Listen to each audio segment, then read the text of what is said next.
Prologue. Why I still carry the key. I keep a key on my ring that opens nothing I own. Its brass gone dull, teeth worn to little saws, the bow stamped with a parish name no post office recognizes anymore. Every locksmith who's handled it has said the same thing. Old church cut, maybe European, and then handed it back like I'd asked them to hold a story and not a tool. The first time I tried that key in a door, it turned with the soft certainty of a habit I didn't know I had. The door belonged to a chapel that the county lists as unsafe structure, and the locals call the one that exhales. I didn't believe buildings could do that, carry air the way a living thing does, until I walked in alone and felt my own breath become crowded. Most days I'm a person with a recorder and a notebook and the dumb faith that facts can be carried like water without spilling. I take FOIA numbers like vitamins. I collect ledgers that wet have glued shut, hymnals with thumb-printed margins, photographs that remember dates better than humans do, and small objects other people can't carry anymore. That last category is how the key came to me. 3 index cards and a package with no return address, postmarked 2 states over. The card said, "You record things. Try recording the choir. It never stops. Don't go alone." The package held the key and a brittle sliver of paper from the corner of a hymn book. The sliver smelled like mildew and incense and a decision made decades ago. You don't start with belief in my line of work. You start with rules. Mine were simple back then. If a story arrives with its own key, use it in daylight. If a church is abandoned, assume it is only pretending. If air moves in a room without wind, leave. I broke all 3 before lunch on my first day at St. Bridget. You'll meet St. Bridget properly later. For now, know this. The town around it died the way minds die, and the church learned to keep breathing the way widows learn to keep walking. Inside, the pews still wear the shape of people. Behind the chancel, organ pipes are stacked like bones someone promised to assemble and didn't. And there was, a choir, not a visible one, just a breath that had learned lyrics. I went because Ruth, you'll meet her too, mailed me the key, and because I'm the sort of person people mail keys to when they can't carry them anymore. If you're the kind of reader who needs proof, I don't blame you. I have recordings and logs and a box of tapes with dates written in a hand that was steady until it wasn't. I have police reports that try to speak around what they saw. I have the email timestamps, 3:33 a.m., again and again like a joke the night tells at our expense, that bled into my calendar until my sleep learned to be suspicious of 3-digit palindromes. You can ask for files. I could send them. You'll hear wind, rats, wood settling, the honest acoustics of old stone, and threaded through those, other things. A scale sung by a throat that isn't there. A child's cadence through cedar slats. A pipe organ with no wind chest finding a note and wearing it like a face. But proof is the littlest word we use when we mean permission. You don't need permission to go where these 3 stories will take you. You need something else, a promise you can keep to yourself while other people forget theirs. These are the rules I learned after St. Bridget. Don't breathe with it. Whatever it is, choir, booth, pipes, will try to teach your lungs a grammar that isn't yours. Decline politely. Count primes if you must. 2, 3, 5, 7, 11. They don't divide clean. Bring something that ticks. A metronome is ideal. A watch will do. The cheap tick in a $4 kitchen timer can save a person. Steady time makes certain rooms spend more air than they want to. They hate that. Leave something of yours on the outside. Keys, rings, your real name written on a slip in your pocket. Boone scratched it in moss for me at a chapel in the wetlands. Leave something that's yours on the outside. I didn't understand until a door asked me for a verb. Lock from the outside when you can. A lock is a sentence with punctuation. Some places only learn when they hear the click. I didn't collect these as wisdom. I collected them as scar tissue. The first time the choir at St. Bridget inhaled, I let my chest follow. The breath in that room stitched other people's unspoken things and tried to make room for mine. That's how it gets you, on the cheap. Your body says thank you to something that only wants to keep practicing. Even a kindness can drown you if it doesn't stop. The second place, Nuestra Señora del Silencio, taught me what questions cost. The confessional there answers, not loudly, not theatrically, just correctly. It starts with, "I'm not your father."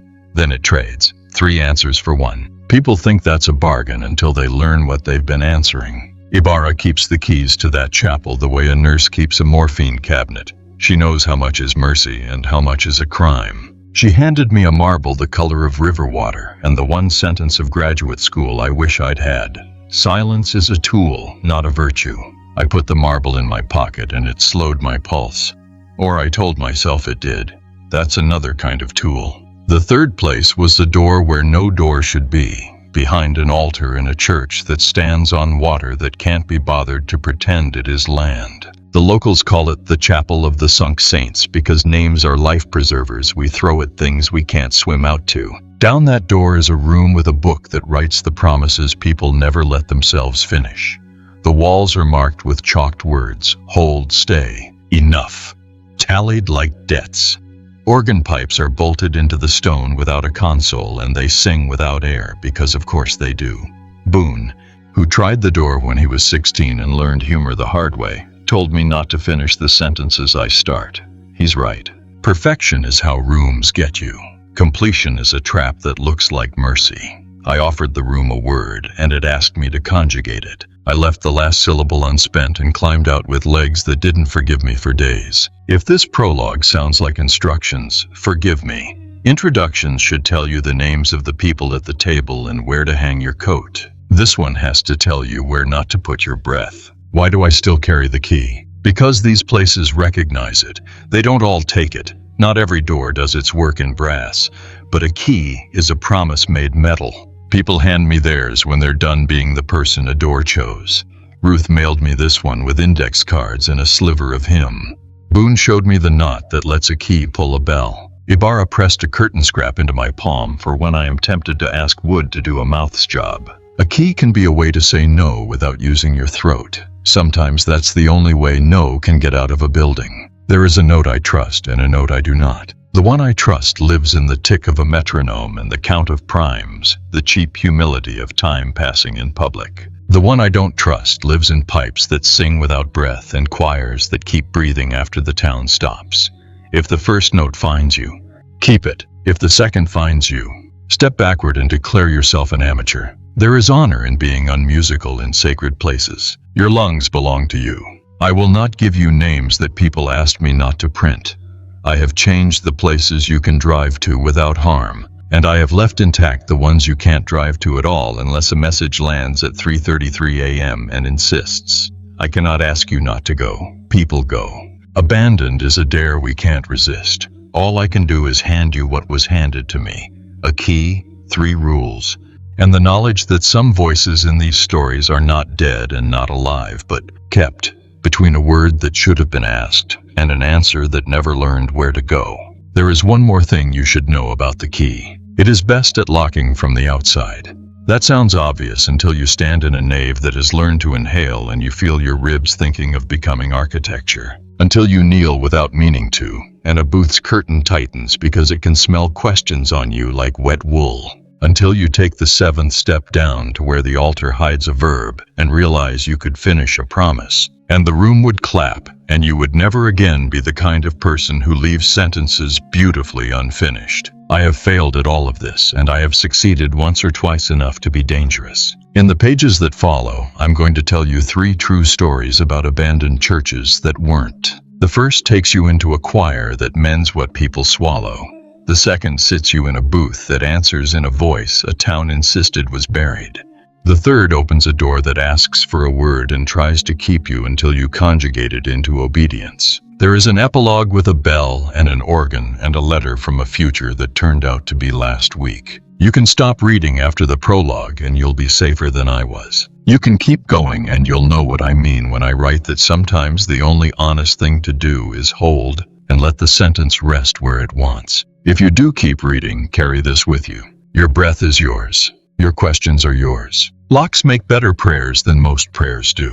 And if, by some midnight arithmetic, your inbox serves you a file stamped 3:33 a.m., with a hymn you can't name and a bell you recognize though you've never stood under it, you are allowed to close the laptop and go back to sleep. You are allowed to wake without an explanation. You are allowed to be alive in a way that does not match anyone else's meter. I will still carry the key. That's my job and my mistake and my small gift.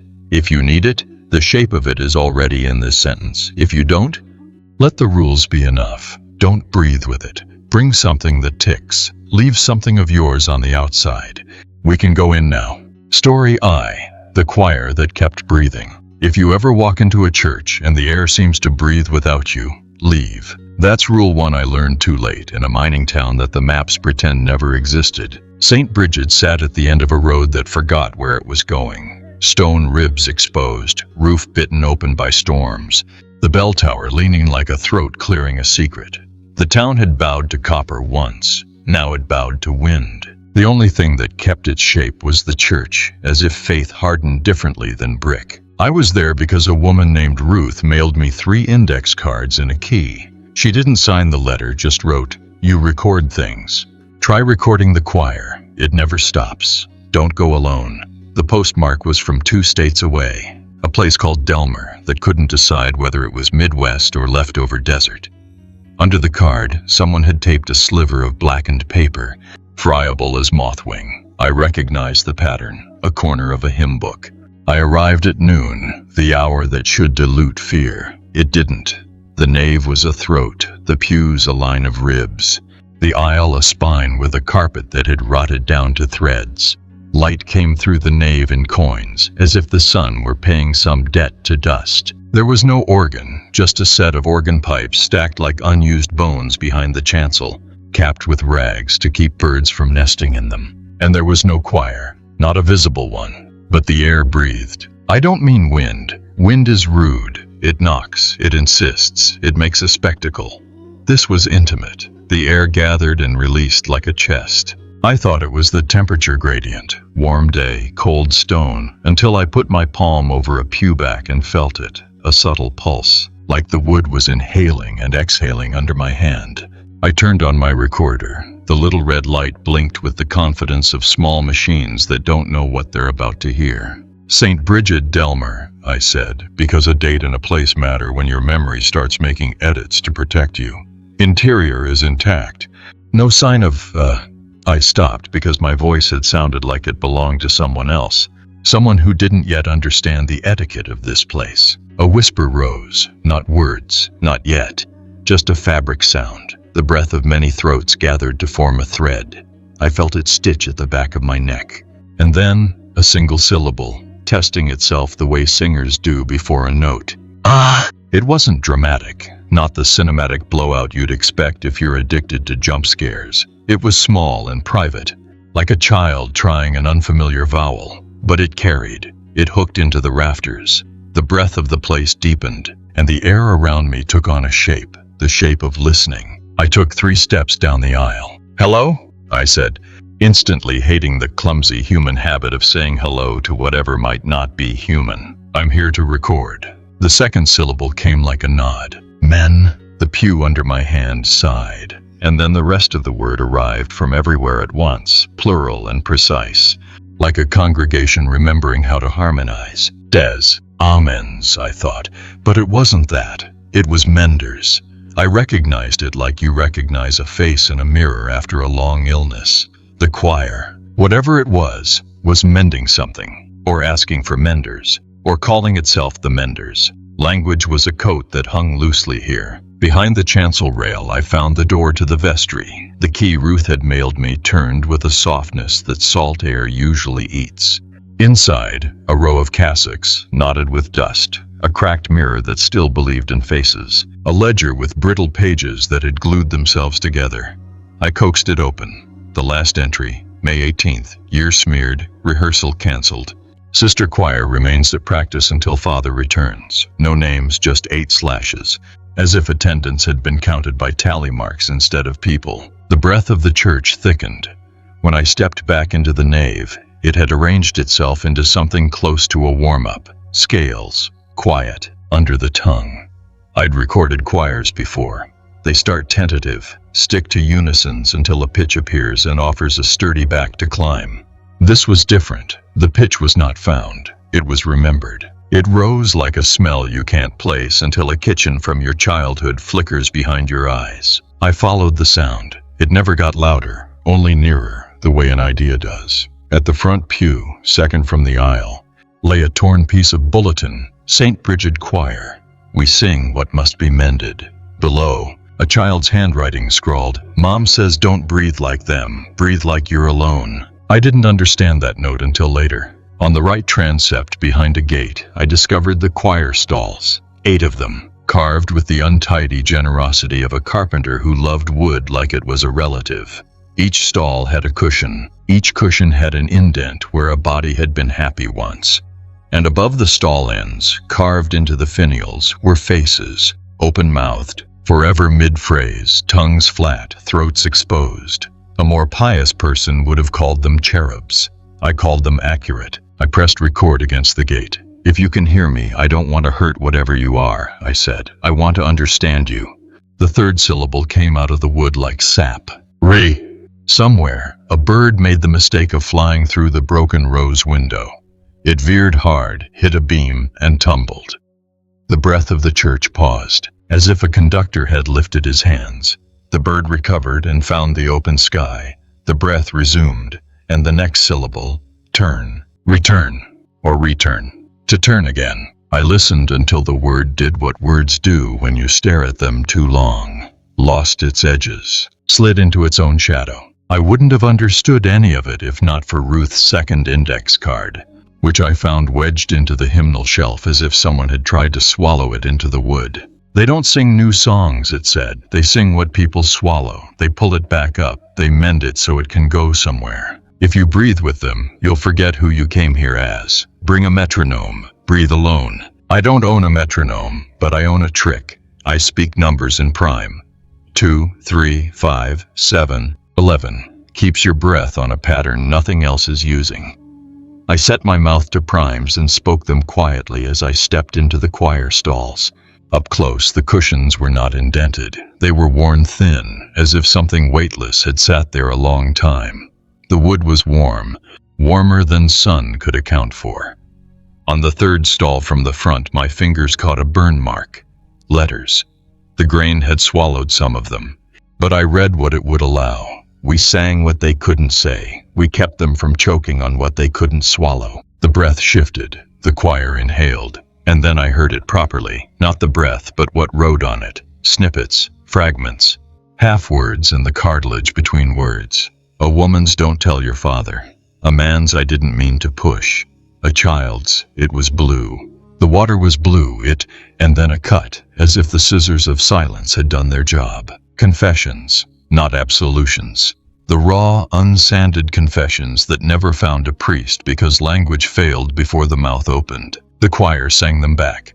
Not melodically at first. The menders, if that was their name, were seamstresses. They threaded red words to white words, stitched them on the inhale, knotted them on the exhale. A pattern emerged. Phrases undone, phrases redone, phrases returned to the mouth in a shape a throat could accept. A woman's don't tell your father became tell me, I will stand between you and him. A man's I didn't mean to push became I feared what I would be if I didn't. The child's the water was blue became it was deep and I could not make it shallow. I pressed my palms to the stall edge and did the thing Ruth had told me not to. I breathed with them. Primes scattered. Numbers fell out of my head like coins through a torn pocket. My inhale learned their shape. My exhale learned their pace. My lungs stopped being mine. They became pews. The first voice that found me did not come from outside. It unspooled from the tendon behind my heart, a place I keep for old names. You left him at the rest stop, it said, and I said no. And it said, you did not go back for one exit too long, and I said, there was a truck between us, and it said, you watched the mirror instead of the road. The choir took my no and mended it into a yes, not cruelly.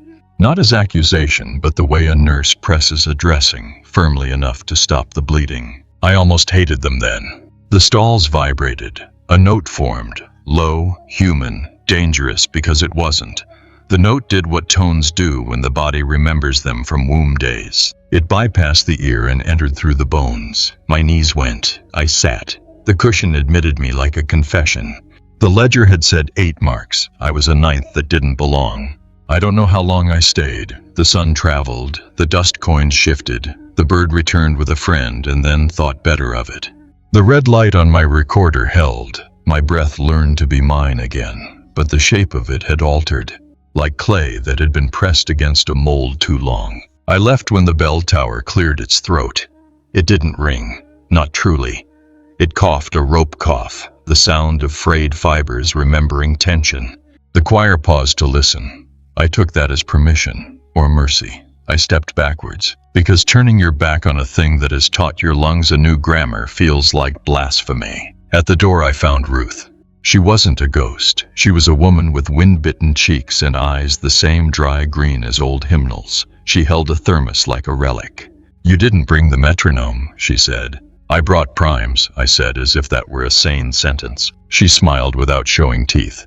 "They like primes. They can't divide them clean." We sat on the broken steps where community had once smoked after Mass. Ruth poured coffee that tasted like charcoal and grace. She listened the way people do who have listened too long to things they can't explain to anyone who still sleeps heavy. "My mother sang there," she said, nodding toward the gate. "When the mine went under, so did a lot of men.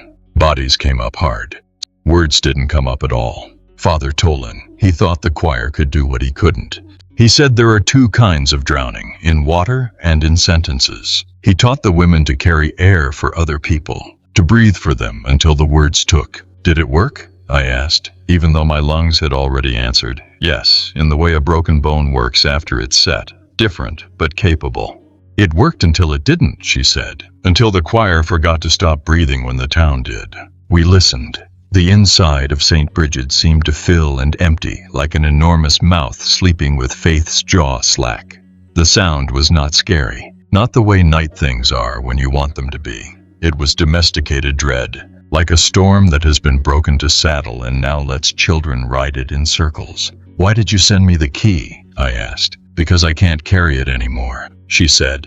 "And because you record. And because there's a thing the choir won't sing back. I've tried." "What thing?" Ruth unscrewed the thermos lid, stared into the coffee as if it might answer better than I would. "My mother took other people's words out of their throats," she said. "She didn't take her own. She swallowed something she should have sung. The choir won't mend it for me. They say it's mine to break." "What did she swallow?" Ruth looked at me like people do right before they throw something valuable into a river to keep it from the wrong hands. "A name," she said. "The wrong man's name." From inside the church, the breath changed. I hadn't known it could do other things. The air thickened and then thinned, as if someone had twisted a dial from mend to worn.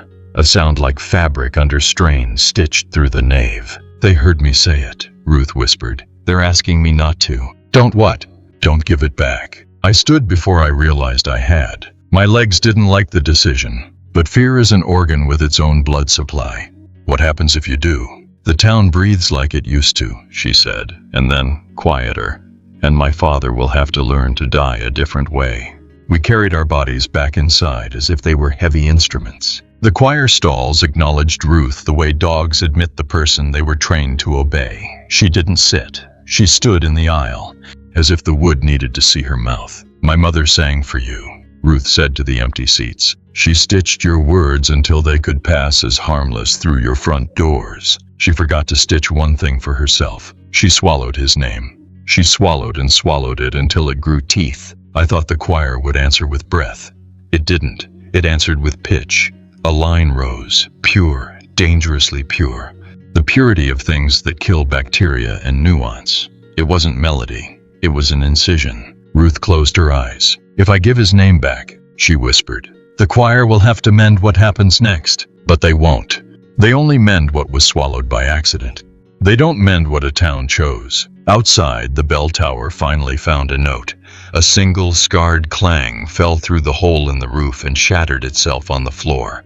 The air inside flinched. The choir inhaled hard. Ruth spoke a syllable. "I won't repeat it here. Names can be traps. Some stories don't require your tongue to perform them. Consider mercy." The church did not. The breath changed into something that was not breath.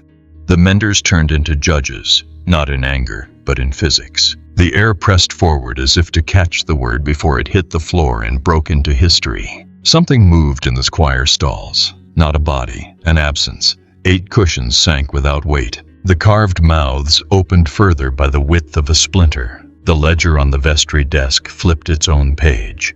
"Don't breathe with them," I said uselessly.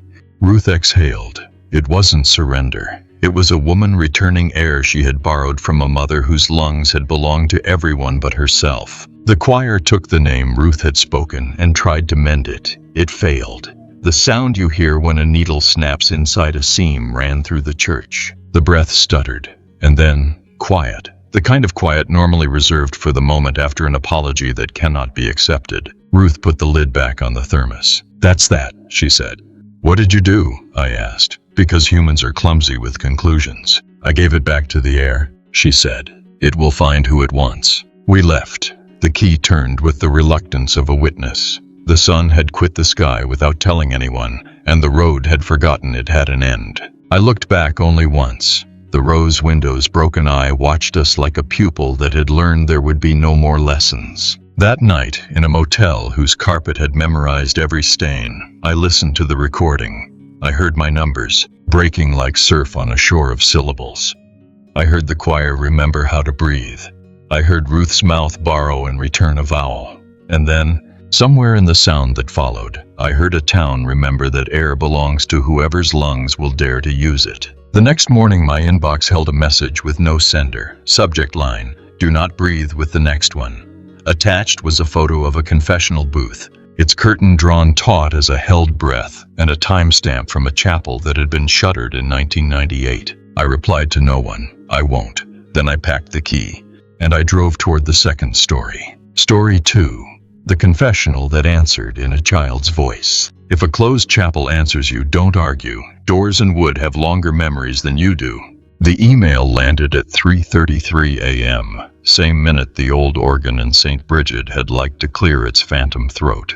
No sender, no footer, only a subject. Do not breathe with the next one. The body of the message was a single photograph of a confessional booth. The curtain was pulled tight, its pleats held like a fist. The timestamp in the EXIF data belonged to a chapel shuttered in 1998, Nuestra Señora del Silencio, a stone ribcage of a place half an hour off the old highway where the desert turns undecided and grows almond trees like a rumor. I drove there with the key in my pocket and primes on my tongue. 2, 3, 5, 7, counting not as comfort but as a metronome no choir would borrow. Silencio didn't advertise itself.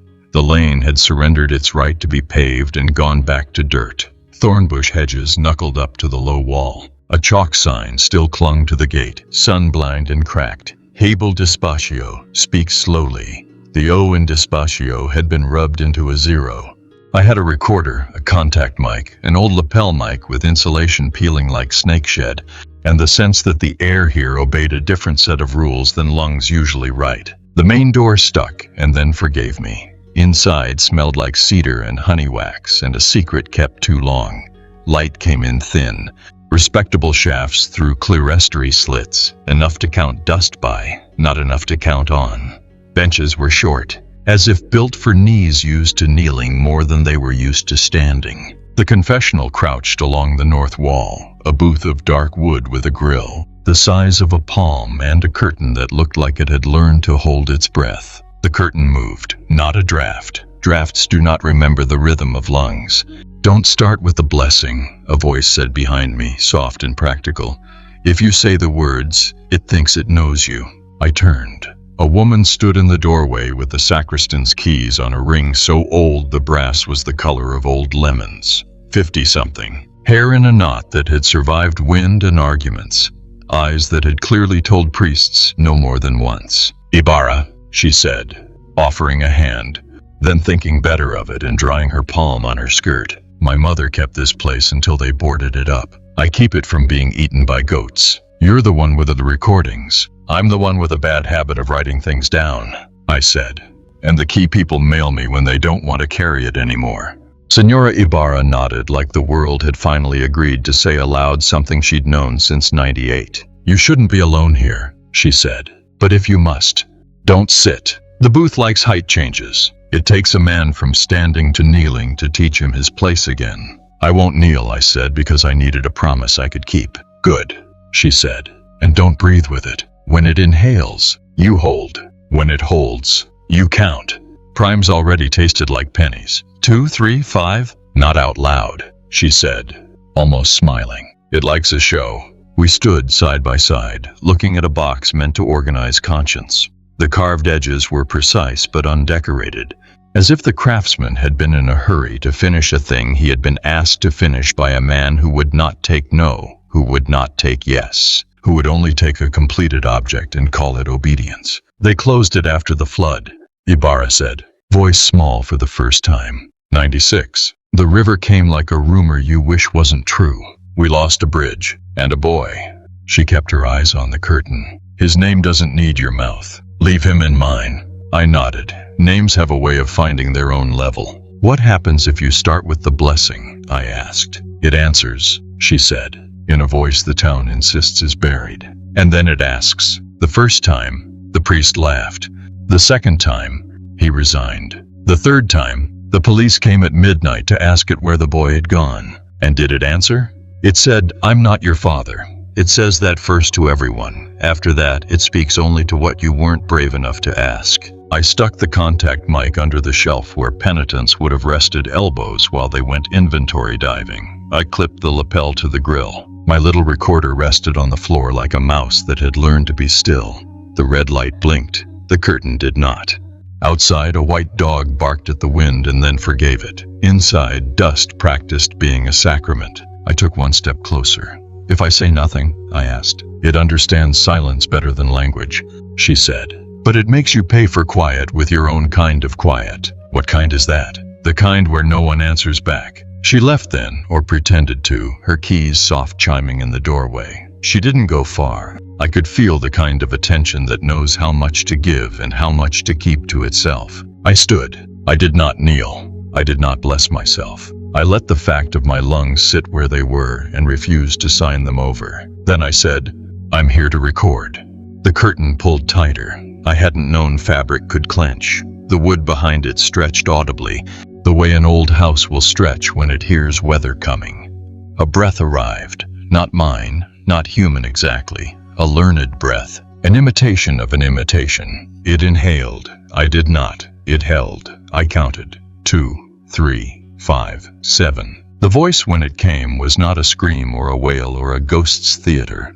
It was a schoolroom voice, the kind given to words that haven't yet been told they're unimportant, not babyish, not eerie for sport, simply small. A child preserving his syllables to make them last until someone worthy bought them. Don't pretend with me, it said through the grill. I'm not your father. The wood carried the consonants like a wire carries a current. No effort, no check, no hesitation. The sentence found my ribs and knocked. Polite. All right, I said. We won't pretend. Good, it said. Ask me what you didn't ask him. Who? You know, the voice said, capable of an impatience that wasn't cruel, just tired of adults. The man who shouldn't have been trusted with the gate. The man who checked his watch when he should have checked the river. My mouth remembered St. Bridget and the way the choir had taught it to inhale on a count older than my own lungs. What did you ask him? I said. I asked him why he was looking at wheels and not water, the voice said. I asked him what color he thought the current would be if it carried a boy. He didn't answer. What color did you think? I said, before I decided if I wanted to know. Blue, the child said, relieved someone had finally kept pace. But not soft blue, not sky. Blue that holds stones. The recorder's red light blinked the way small machines blink when they know they are workhorses being asked to record something that can't be captured properly. You've spoken to police? I asked. Everyone, the child said, and then softer, no one who mattered. What do you need? I asked, because sometimes questions are a better prayer than statements. A trade, it said. 3 answers for 1. You answer 3, I ask, and I'll answer 1 you choose. Not 4, I said, mouth dry.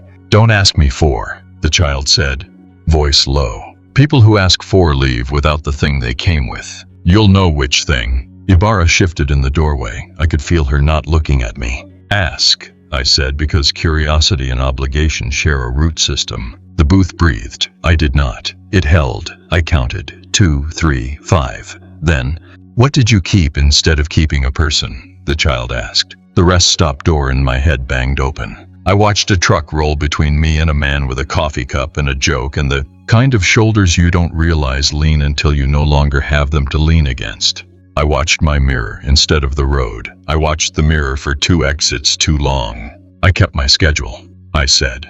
I kept the plan. It accepted the sentence the way old wood accepts a new nail, with a sound that acknowledges both the wound and the utility. What did you call fear so you didn't have to admit it was fear? The child asked. I wanted to laugh. I didn't. Distraction, I said. Urgency. Work. The curtain did the smallest possible nod. Whose silence did you enjoy because it made your life easier? The child asked. That one I hated, with the special heat reserved for questions shaped like keys you didn't know you kept in your pocket. Faces arrived. One stuck. A younger reporter I had mentored poorly by teaching him to write well and ask badly. The silence he learned was the kind that lets a story be clean at the expense of being true. His, I said, speaking a name my tongue didn't deserve to hold. I liked that he didn't argue with my edits. The child let the answers settle as if they were feathers, and the booth was a pond. When the surface cleared, it spoke my dividend. Ask, it said, just one. There were 100, and every one of them only worth it if asked first. The boy, the river, the flood, the priest, the town that shutters a door and calls it peace. But questions are timepieces. You only get the hour you're in. I wanted to be wise and was not. I wanted to be merciful and could not. The desire makes you aim for the wrong edge of the target. I did the job I know how to do. I asked the fact. Where is the child whose voice this is? I said. Not where, it answered. Delighted, as if we had finally reached the level where adults normally start. When? The curtain loosened by the width of a thread. He is kept between a word that should have been asked and the answer that never learned where to go. Not dead. Not alive, not lost, not found. A place like the space between your sentences when you choose your next one carefully. My throat tried to make the sound a priest makes when he can't keep his composure and pretends it's a cough. I pressed my tongue to the roof of my mouth and chose not to want to be saved in a way that would make me cheap to myself later. Why here? I asked before I could stop the second question from being born. Why this booth? Because the man who made it, the child said, and I could taste sawdust in the syllables, built a box that forgot which side belonged to which person. He meant to cage guilt. He made a door that swings both ways. Behind me, the keys chimed like a warning bell. That's 2, the child said. You have no more that you are allowed to ask without paying a price. What price? I said, because language is a traitor that will often hand you an extra question if you let it. The curtain trembled, delighted and sad. Your name, it said. You'll walk out with your face and your hands and your work, and you'll answer to whatever anyone calls you. And you will not have the feeling that comes when someone says your name, and the inside of your chest sits up like a dog hearing its person at the gate. From the doorway, enough, Ibarra said, not angry, protective in the way desert mothers are when the sun thinks it owns the day. I should have laughed or blessed myself or put the recorder in my pocket and apologized to Wood. I did none of those. I did what got me in trouble at St. Bridget. I wanted to know how a thing worked more than I wanted to be safe. How do you? I started. 3, the child said gently. You've asked 3. I shut my mouth. The booth breathed. I held. It held. I counted. Other people come, the child said, as if to fill the silence I wasn't willing to sell. They ask for directions. They think I'm a map. I am not. I am a mirror that speaks without mercy, which is a different kind of mercy. Once a policeman came. His boots squeaked. He had a notebook that did not forgive erasures. He said the blessing. The child's voice lowered. I said, I'm not your father. He did not hear it. He asked me where the boy was. I said, open the gate you closed. He looked confused. He went to the river. He opened the floodgate above town.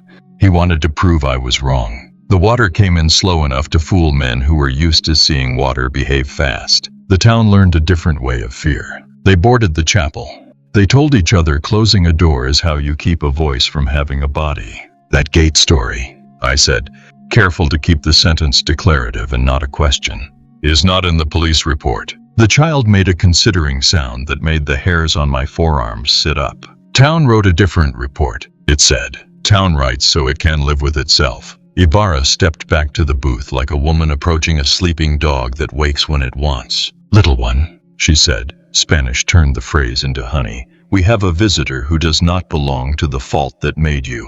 You have asked enough. You have been answered. The curtain stilled. I waited to hear cloth remember how to be cloth. I heard the smallest sigh. Senora, the child said, ask me yours. I did not breathe. It felt like a ceremony I had not been invited to and did not deserve to witness. I ask you nothing, she said, voice kind and iron together. I kept my questions. They're how I breathe. Then take a thing, the child said, and there was the sound of something small, glass against wood. Ibarra reached under the grill without flinching and retrieved a blue marble. She held it like a bird's egg that might still be warm. For your son, the child said. So softly I almost forgave the chapel for existing. So he knows that sometimes a ball grows up and turns into a river. He will not throw it when he is angry. He will set it down. Ibarra tucked the marble into the pocket at her hip and patted it as if pockets had hearts that could be calmed. Gracias, she said. And the booth, that rough square box that had made a priest resign his certainties, hummed the idea of you're welcome without cheapening the phrase by turning it into words. We left together, the way people leave an ICU, grateful to the corridor for being ordinary again. Outside, the dog had chosen a shady square and was committed to it. Almond leaves made their little applause in a wind that had nothing to prove. Did it take your name? I asked Ibarra, once the wall was between us and the box. It took my calling, she said. I used to sing. After the flood I could still make notes with my mouth. But my throat stopped knowing what they belonged to. I keep the keys now. That's a kind of music too. She locked the gate with a gesture that had practiced itself into ritual decades ago.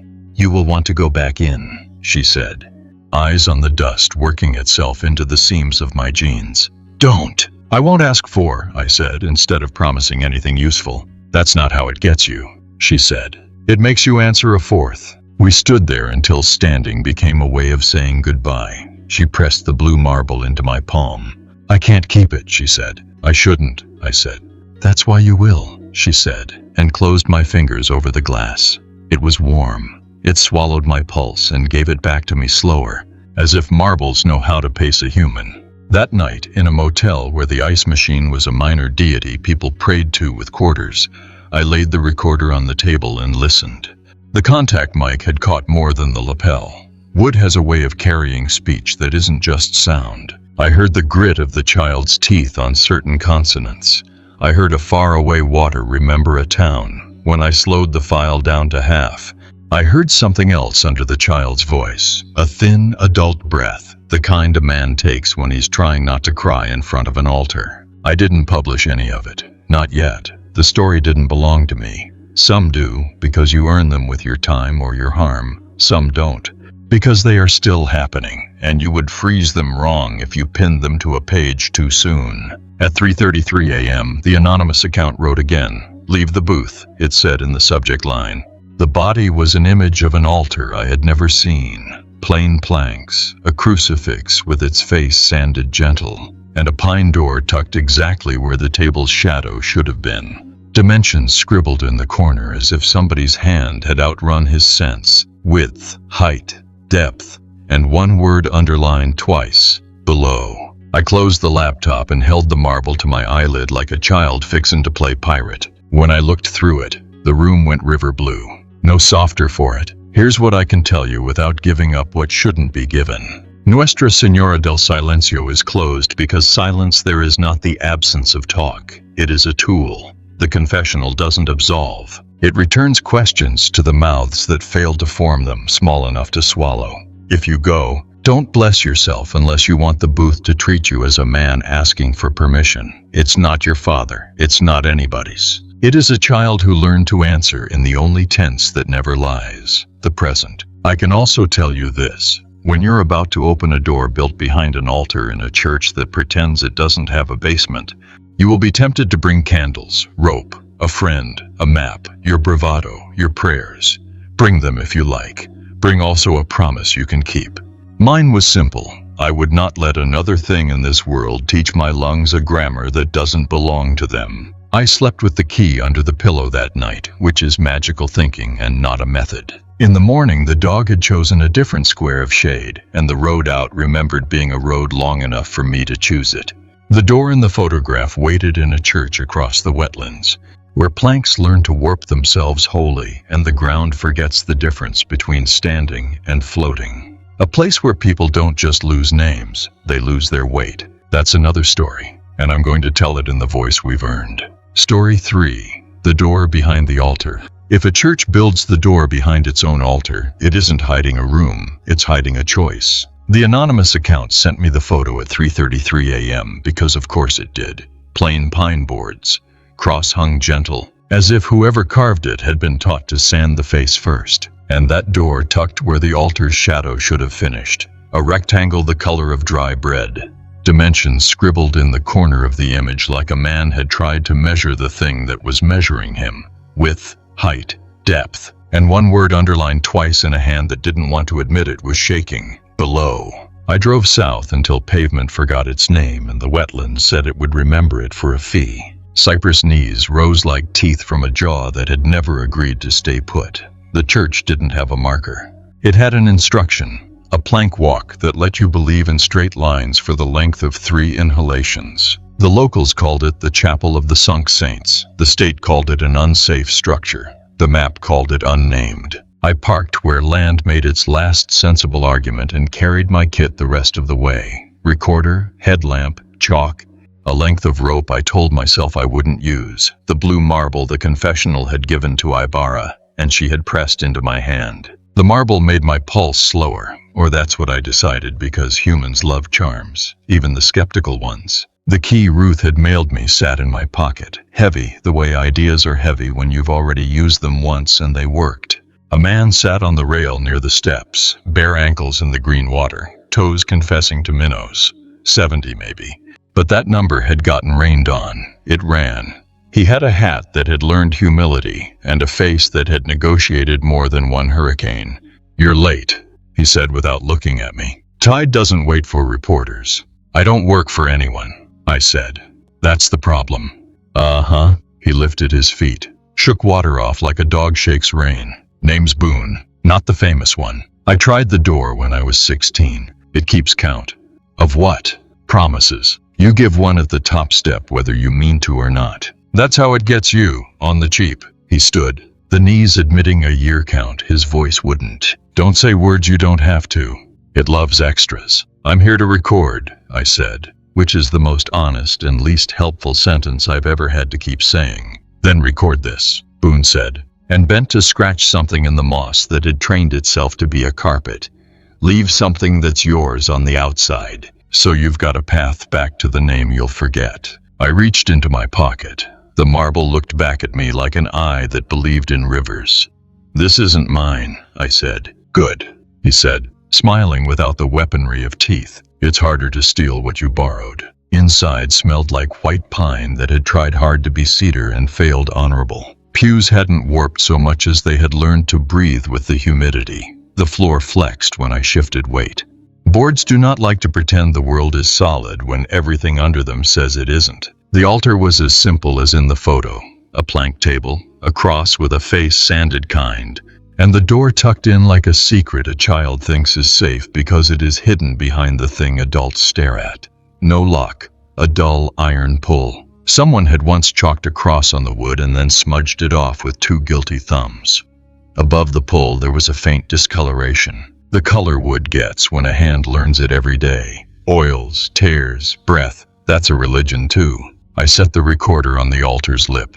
The red light winked once, twice, like a small animal making sure the world still deserved it. I clicked on the headlamp, tightened rope around my waist because the body likes theater sometimes, and chalked a line on the floor from the door to the pew where Boone had taken his place, hat off. Head bowed like a man watching a bird decide whether it will stay. "Rule?" he said, not a question as much as a test. "Don't breathe with it," I said. "Good," he said, "and when it asks for a word, give it one you can afford." The door didn't have hinges you could see. It had insinuations. It opened on pressure, not permission. I pressed my palm flat, the way you would to the chest of someone sleeping who has stopped and needs persuading. It warmed under me. Pressure gave. Wood sighed. The door swung inward, and the light fell on steps cut narrow, spiral, with treads shallow enough to convince the cautious to tip forward. Air rose that had been taught its manners by water. It smelled like hymnals that had been carried through rain to safety and never dried entirely. I let my lungs do what they had to and refused to let them make music out of it. The first step asked for a word. You know what I mean, even if you haven't met a staircase that talks. Your thigh, your belly, your throat, each waits and you think you're waiting for gravity to agree with you. But a question stands there, small and legless. The step had that question. It wanted a word to weigh. Water, I said, because I'm simple like that. The second step asked for a word, and it wanted a different part of me to answer. Wait, I said. The third asked, and I decided to spend a coin I could regret. Wait! The wit broke me a little. It also bought me 3 treads of obedience. The spiral shouldered me right, as if it had learned its direction from a hand that had only ever meant to write the letter O. Headlamp found plank walls that had once been the inside of trees. I put chalk marks where my hands decided they might forgive themselves later for slipping. People like to tell themselves that doors are decisions. They are. They are also mouths. When I reached the 6th step, the door, because the door's throat had followed me down and was now a stairwell's throat, decided it had heard enough of my words that were really answers pretending to be offerings. It exhaled a single word up into my face. Return. I'd heard that syllable before, in St. Bridget's ribs. The choir had made it into a stitch, not a command. Here, it was a hinge disguised as a kindness. No, I said. Not loudly, but in the statement voice you develop when a child has found a new and ill-advised hobby, and you love the child more than the hobby. The 7th step loosened as if I'd just told it a joke it hadn't wanted to laugh at and couldn't help itself. The 8th demanded breath. I gave it numbers. 2, 3, 5, 7, 11. The steps don't know primes. That's why they work. Below, something turned a page, not paper, something thicker. The sound the world makes when a promise tries to become a law. I reached the landing. The headlamp discovered a room built in a circle that lied about being a circle. It was a cylinder that wanted to be a well. The altar above had been the lid. In the middle of the space was a table with a book on it, open, not a Bible. The cover was blank, and the edges were the color of lungs that haven't forgiven their owner yet. On the walls, tally marks in chalk that had resisted swamp air better than chalk deserves to. Each mark had a word above it, not names, not dates. Words like hold, keep, stay, silent, enough. Some had been smudged into past tense by careful thumbs. Some had been underlined twice in anger. Boone's rope went no farther. He'd tied off at a post by the altar. I let mine coil near my hip because pretending to be safe is its own liturgy. I walked to the table, every step laid down by some carpenter long dead who had decided that men should march in tight circles if they wanted to get to the center of anything. The book was written in an ink that had eaten its way toward the past. On the left-hand page, I saw the thing I'm still not certain I had permission to see. Entries written as prayers without verbs. For the time, one read, I promised to go if he stopped drinking. He stopped. I stayed. Another, for the second child we never named because the first was still alive. Another, for the summers I called a career because there were too many vegetables at the stand and not enough money in my pocket to admit I loved the man who sold them. The book wasn't for confession. It was for vows that had never been allowed to finish. Half promises. Unpaid tithes to the future. On the right-hand page, the ink was fresh. I touched it, and it came away black as if the book still had a throat and I had put my finger in its mouth. The last entry was not written in a hand trained by school. It was written by the weather. The letters wavered the way light does on water. For the child who said he would be brave because I told him bravery was the rent we paid for being poor. Headlamp light did the shiver thing it does when your body considers you untrustworthy.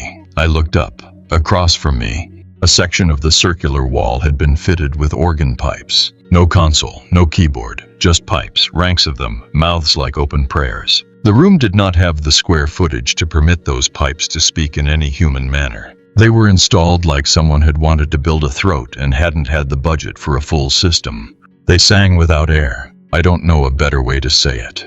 No bellows, no wind chest, just a sound that took the shape of pipes and used it.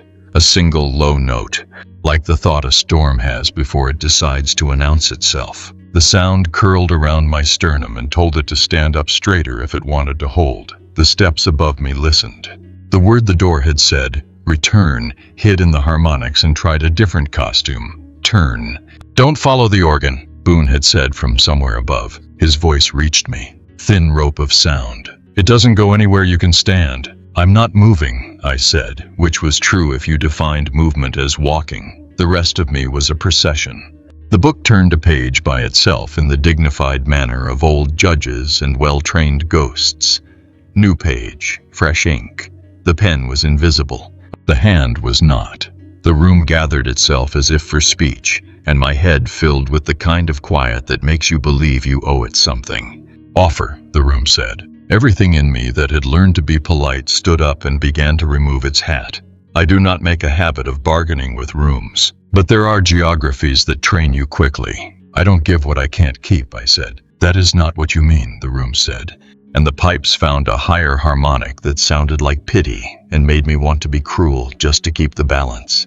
The book's pen, no pen, the idea of a pen, stuttered above the page, waiting. I set the marble down. It rolled to the lip of the paper and stopped there, a blue eye watching a sentence it had not agreed to witness. I'll leave this, I said, to mark the outside for me, to buy a way back to what knows my name. Borrowed thing, the room said, almost amused.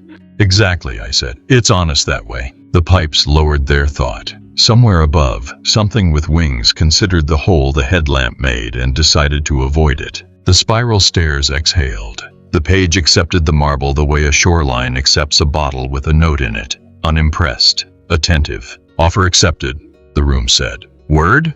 It wanted the word the steps had been asking for. The last one. The expensive one. I looked at the tally marks on the walls. Stay had 3 lines under it. Enough had none, because no one believes the word that would save them most. Silent had been rubbed to a gray field. Not a noun, I said. A verb. The pipes found a note that looked like a hand on a shoulder. Yes, the room said. Adore is a verb you must conjugate. I thought of the child's voice in the confessional saying when, not where. I thought of Ruth's mother singing breath for other people until her own breath forgot its owner. I thought of the man I liked to believe I had left only briefly at a rest stop. I thought of the way the choir had mended things that were not melodies, and the way this room wanted not a song but a promise heavy enough to sink. Hold, I said. The word hit the air like a coin tapping the bottom of a glass. The book wrote it. The pipes considered it. The stairs tightened, as if the spiral had decided it was my turn to be a screw driven into wood too soft for the job. Conjugate it, the room said. Hold, I said again, because I am stubborn, and the form that saves you is often the simplest. Conjugate, it said, not unkindly. Say it until it knows your lungs. I hold, I said. I held. I will hold. The book drank the tenses and got full in a way paper can't. Ink swelled, letters widened, as if the page had become a throat and the word a fish that would not pass without changing it. The pipes read my grammar and found a new harmonic that sounded like a door remembering why it had been built. You started it, the room said. Finish it. That's when rooms get you, when they ask you to finish. Perfection is a trap that looks like completion. If I had said I have held or I would hold, or the one it really wanted, I hold you, the room would have tightened, the spiral would have turned, and my breath would have learned to belong to wood. I kept the sentence broken. I hold, I said, and let it stay there like a bridge that never meets the far shore. The headlamp flickered, the pipes huffed, offended. The page waited, arrogant as only blankness can be. The stairs above me made the sound a crowd makes when the first person in line decides not to move. I did the ugliest, bravest thing. I turned my back on a book that believed it had more right to my verbs than I did. I closed my mouth. I didn't breathe with the room. I counted. 2, 3, 5, 7, 11. I put my palm against pine that had learned to be an altar's shadow, and I walked the circle until I found the first step up. The spiral hated me for it. Steps like circles because circles deny. Denial keeps men buying tickets. I climbed anyway. My calves wrote me a letter of protest that began "Dear Sir" and ended with words I can't print. The pipes played a sound like the first row in a storm. The book whispered the syllable I had left hanging and tried to make it belong to a name. The marble rolled and tapped the edge of the page and tapped again. Rhythm stubborn as a small boy refusing to give up a rhythm he invented. Halfway up the stairs, inhaled hard and waited for me to give the breath back so we could be even. I did not. I held. If there is a prayer I trust, it is that one. At the top, the door remembered what hinges are for. Boone was a shape with a hat and a held breath. "You took too long," he said. "I didn't finish," I said. "Good," he said, and didn't ask me for proof. The altar waited the way furniture waits after a fight, like it didn't start it and won't apologize. I reached into the room with the kind of care you use when removing a hand from a dog's mouth that has decided to be fair but not generous. I pulled the marble back out from the lip of the book. It came easily, as if the page believed it had earned the right to be obeyed and wanted to make it painless for me to agree. The marble was warm. It slowed my pulse, or I told myself it did. "Do you close it?" Boone asked.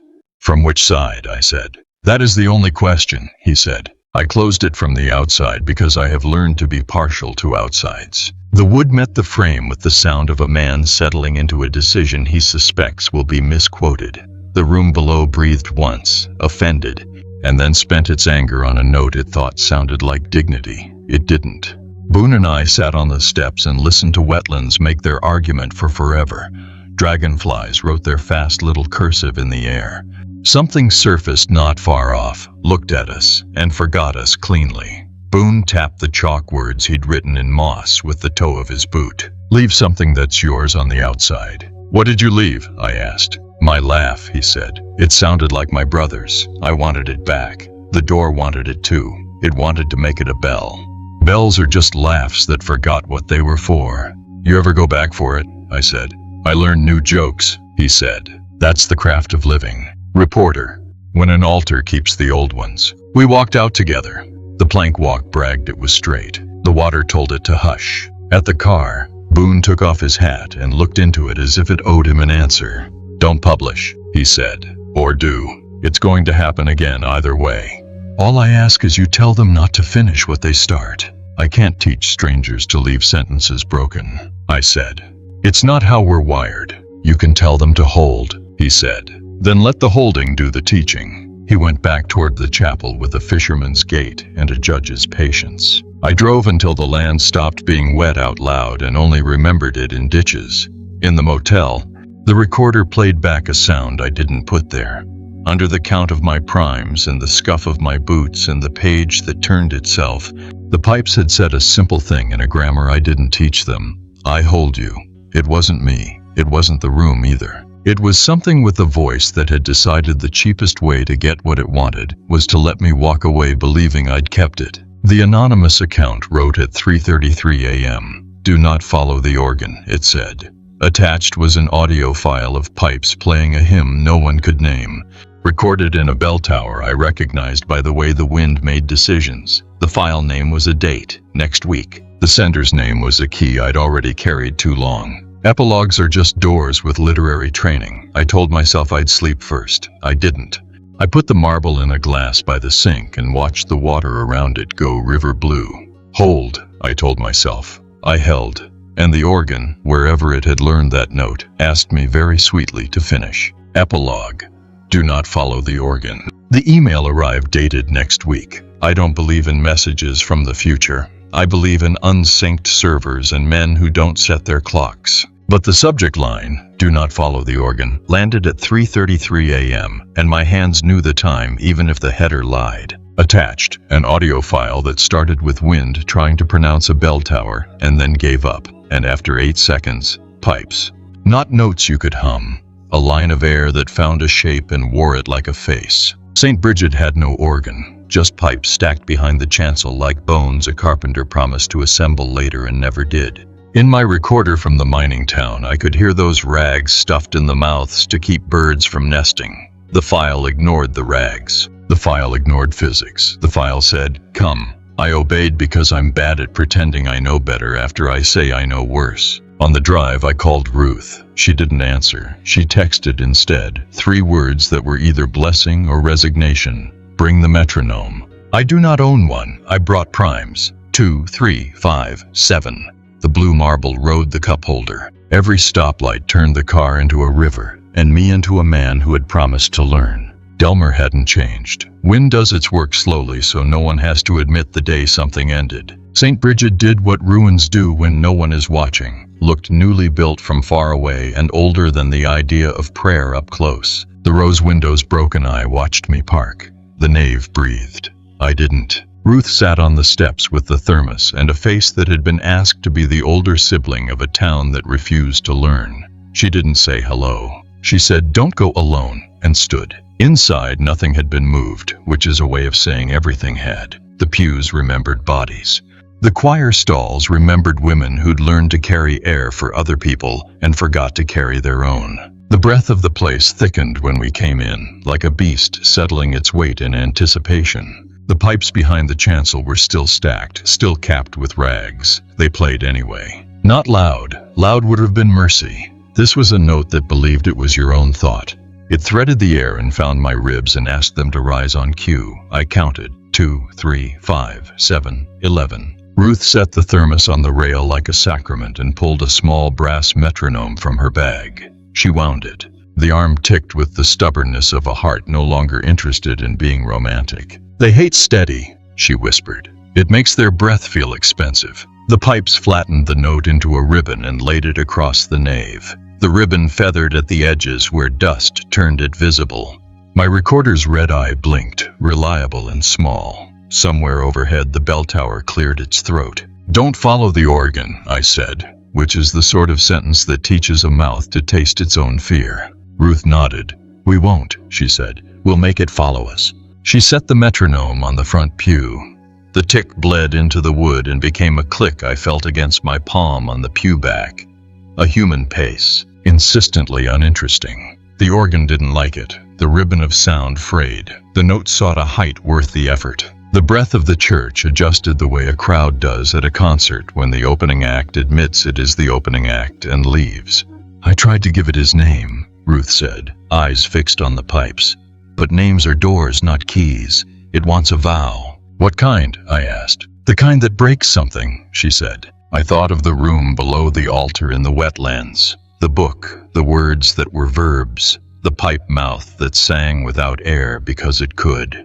I thought of Boone writing in moss, "Leave something that's yours on the outside."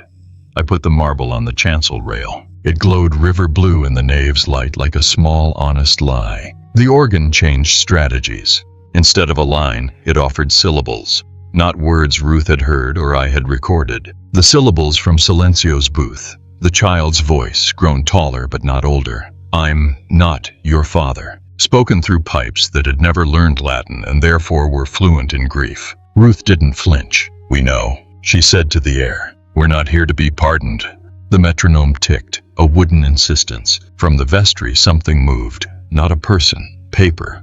The ledger, pages stuck together by years of patience, turned itself again to the last entry. "Sister choir remains at practice until Father returns."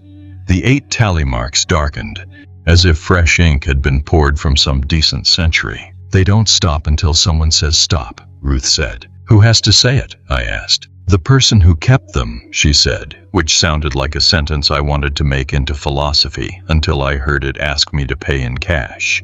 We climbed the tower. The stairs were narrow and uninterested in accommodating error. Up near the hung bell, the wind learned to speak and then forgot every other minute. The pipes were smaller up there, stunted cousins to the ranks below, but their mouths had been uncapped and their throats arranged toward the broken eye of the rose window. Ropes hung where a bell pull used to, frayed and dignified. The sound was louder here, yes, but still polite. Polite is a threat. "Why did you bring me?" I asked Ruth. "Because I don't know how to count in primes," she said. Deadpan. And then, "Because you keep keys until they ask to be used." The key sat in my palm, heavier than its brass. It had turned smoothly in vestry doors and motel rooms and the notion of coincidence. I had not yet used it to close anything from the outside. Below us, the nave inhaled. The choir stalls acknowledged my lungs. The pipes tugged at the ribs. The bell rope remembered that people had once believed that sound could carry warnings farther than legs could. "If we follow it, it will teach us to breathe its grammar," I said. "If we make it follow us," Ruth said, "we can make it learn ours." I tied the key to the bell rope with a loop I'd learned from a man at a river who knew how to persuade knots to keep their promises. The loop sat like a wedding band on the wrong finger. The pipes disapproved. The note thinned into a complaint. I pulled the rope twice. Nothing. Bells don't work when they have been cleared of their own idea of purpose. I pulled again, once for the child in the booth, once for the women in the choir. The bell thought about it, then remembered itself, then gave us a sound like a bruise that finally says the right color out loud. The organ chased the bell. That's not poetry. The ribbon of air changed direction. It turned its head toward the sound and followed it down, obedient as a dog that has remembered who fed it when food still had names. We descended. The nave took the bell and made it into a spine. The choir stalls inhaled and held. The metronome ticked. The marble agreed with the light. The organ came with us like weather through a screen door. At the front, Ruth stood where people would line for communion and pointed to the vestry. It starts breathing there, she said. Make it breathe outside. What do I do? I asked, hating the nakedness of the question, loving it anyway. You do your job, she said. You record it leaving. I set the recorder on the threshold and angled the mic toward the door. The key rung the bell again of its own accord, or wind, or physics, or the simple arithmetic of rope and gravity. The pipes tightened their ribbon and aimed it at the opening. The breath of St. Bridget reached for the world and paused, like a body realizing it'd have to learn a new way to sleep. Go on, Ruth said to the air. You've been here long enough. The note wrapped itself around the jamb and hesitated as if the outdoors were a verb it didn't know how to conjugate. I ticked primes in my head and did not give it a count to borrow. Ruth wound the metronome harder. The tick sharpened. The bell tower gave us another bruise. The breath surged. The organ crossed the threshold. I felt it in my scalp, the way you feel weather coming, and in the webbing between thumb and finger, the way a violinist feels a room say yes. The air outside accepted the note and refused to be anything else because outside air is busy and disloyal. The ribbon thinned. The pipes exhaled a syllable that might have been return and then decided against it. The bell stopped. The metronome slowed. The nave forgot to breathe for a count of 4 and then remembered, embarrassed. Ruth stepped into the doorway and held up her hand like a traffic cop at a one-church town funeral. Stop, she said. For the first time since I'd met it, St. Bridget obeyed a human imperative that wasn't please. Silence is not quiet. Silence is a room with furniture you can stub your toe on. The recorder caught it anyway. A fat strip of nothing that will look like a mistake when I lay it on a timeline later, that will feel like proof to the kind of readers who think belief is an expense report. Now lock it, Ruth said. From which side? I asked, because Boone's question had become a habit I respected. She held out her palm for the key. I untied it and gave it to her. She turned it in the vestry latch we'd found corroded and useful. The click traveled up the door frame like a verdict. Outside, she said. Everything that mends needs a wall, otherwise it keeps stitching the air. We walked around to the side entrance, the one parishioners had used when they needed to avoid eyes. Ruth turned the key there too. The sound of the lock was smaller, more personal.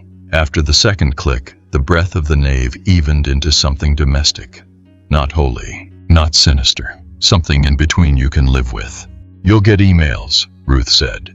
You'll feel responsible for doors you didn't open. You'll feel like you ought to drive back and let the organ finish its sentence. She looked at me the way people do when they know you'll disobey a good idea because it is good.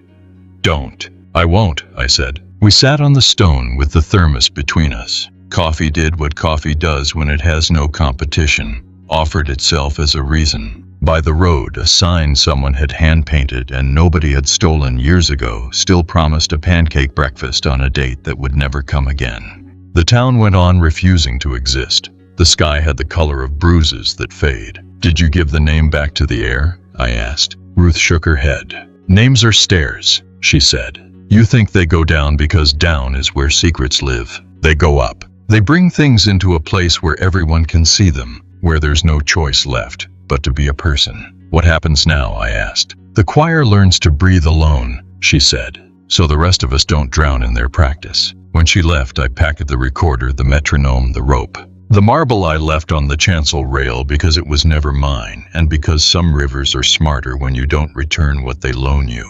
I ran the file again in the car before I drove away. The strip of silence in the middle blinked like a scar. Under it, If you fatten the audio and risk lying to yourself, you can almost hear a second sound, the soft wooden click of a latch that's been waiting years to be given a job. I didn't publish for a while. I wrote instead a letter to Ibarra promising nothing except that I would keep my lungs. A note to Boone with a joke he hadn't heard because I made it up on the spot and it wasn't very good, and that's why it worked. An email to the anonymous account that said done and bounced back because the address had never existed outside the hour my computer's clock said it did. I slept. When I woke, I tried the trick in daylight. I played the organ file at 11:17 a.m., a time no omen has ever loved. The pipes sounded like pipes. The bell sounded like metal. The breath of St. Bridget sounded like an empty building that keeps its shape out of habit. The silence sounded like silence. That afternoon, I drove back to Silencio with the marble absent in my pocket. Ibarra listened without interrupting, which is a type of correction they don't teach in school. When I said we'd locked it, she pressed a hand to her throat and made a small sound that was not relief, not grief, but the short word between them. "You'll think that fixes things," she said. "It doesn't. It lets them start. That's better." She gave me a new thing to carry, a folded scrap of curtain torn from the booth the day they boarded it. "For when you think you want your questions answered by wood," she said, "use your mouth." It was built for better. I drove home by back roads on purpose. In my apartment, the key sat on the table like a tooth you can't decide whether to keep. I picked it up, felt the bite marks my life had left on it. Then I did the last thing the key was meant for. I went to my front door, closed it, locked it from the outside, pocketed the key, and walked around to the alley and came back in through the fire stairs. I put the key in an envelope with no address and slid it under a stranger's door 3 floors down with a note that said, "Do not breathe with anything that asks you to be less particular about your own lungs." Sometime after midnight, an organ tried to make my radiator into a throat. It failed. A metronome ticked back at it from the kitchen counter. I lay there counting primes, not because they were magic, but because they kept me from finishing the hymn the organ wanted me to finish. 2, 3, 5, 7, 11. Here is what I know and am willing to put under my name. Some choirs mend. Some choirs ask you to tear. If you find yourself in a church that breathes, don't match it. Spare a count for yourself. Take a metronome or primes or the single syllable that belongs to you. Lock doors from the outside when you have to. Leave something of yours out where you can see it so you know who you are on your way back. If a booth answers in the wrong voice, remember what Ibarra taught me. Silence is a tool, not a virtue. If a staircase asks for a verb, remember what Boone scratched in moss. Leave something. If pipes sing without air, remember what Ruth wound and set ticking. Do not follow the organ. It knows only finishes. It does not love your commas. And if you wake at 3:33 and your inbox holds a file from a week that hasn't happened yet, you are allowed to close the laptop. You are allowed to breathe in a way that belongs to you alone. You are allowed to hold and leave the sentence beautiful the way unfinished things sometimes are.